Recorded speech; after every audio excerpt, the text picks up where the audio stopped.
আমি মোহাম্মদ ইউনুস।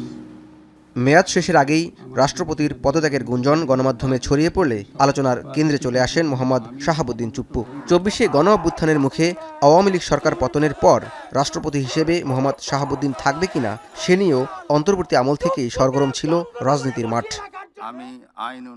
নিরঙ্কুশ সংখ্যাগরিষ্ঠতা নিয়ে বিএনপি সরকার গঠনের পরও সংসদের আলোচনা থেকে বিরোধী দলের ওয়াকআউট পর্যন্ত গড়ায় রাষ্ট্রপতি ইস্যু। তবে গেল মে মাসে লন্ডন সফরকালে ভারতে পলাতক শেখ হাসিনার সাথে ফোনালাপের জেরে রাষ্ট্রপতি পদ হারাতে পারে বলে গণমাধ্যমে খবর হবার পর যে কোনো সময় মোহাম্মদ শাহাবুদ্দিনের পদত্যাগের আলোচনা কেন্দ্রে চলে আসে। শুক্রবারেই রাষ্ট্রপতি পদত্যাগ করবেন এ খবর আরও জোরালো হয় থাইল্যান্ডে চিকিৎসা শেষে নির্দিষ্ট সময়ের আগে স্পিকার হাফিজউদ্দিন আহমদ দেশে ফেরায়। শুক্রবার দুপুর ১২টার পর শাহজালাল আন্তর্জাতিক বিমানবন্দরে নেমে স্পিকার সাংবাদিকদের জানান, রাষ্ট্রপতির পদত্যাগ ইস্যুতে কিছুই জানা নেই। ভিটামিন ই ও সি সিরাম ৮টি প্রাকৃতিক অয়েল সমৃদ্ধ লিলি সিরাম অয়েল, যা চুল পড়া কমায় মাত্র ৩০ দিনে। তবে সাংবিধানিকভাবে রাষ্ট্রপতি পদত্যাগ করলে স্পিকার নিজেই ভারপ্রাপ্ত রাষ্ট্রপতি হিসাবে দায়িত্ব পালন করবেন। আমি দেশের বাইরে ছিলাম, সুতরাং এখানে কে পদত্যাগ করলো কি করলো আমার কিছুই জানা নেই। এখন হয়তো জানতে পাবো। যদি রাষ্ট্রপতি পদত্যাগ করেন তাহলে স্পিকারের কাছে পদত্যাগ করবেন।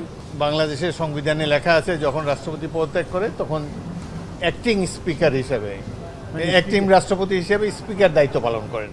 রাষ্ট্রপতি পদত্যাগ করলে পরবর্তী ৯০ দিনের মধ্যে নতুন রাষ্ট্রপতি নির্বাচন করার বাধ্যবাধকতার কথা জানান স্পিকার।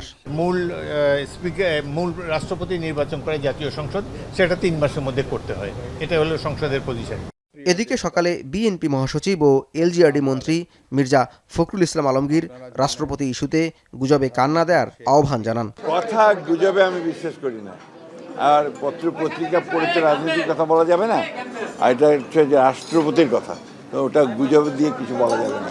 এর আগে বার্তা সংস্থা রয়টার্স জানায় শুক্রবারেই পদত্যাগ করতে পারেন রাষ্ট্রপতি মোহাম্মদ শাহাবুদ্দিন।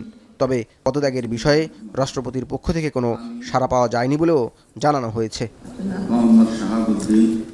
জওয়াদ মাহমুদ, এখন, ঢাকা।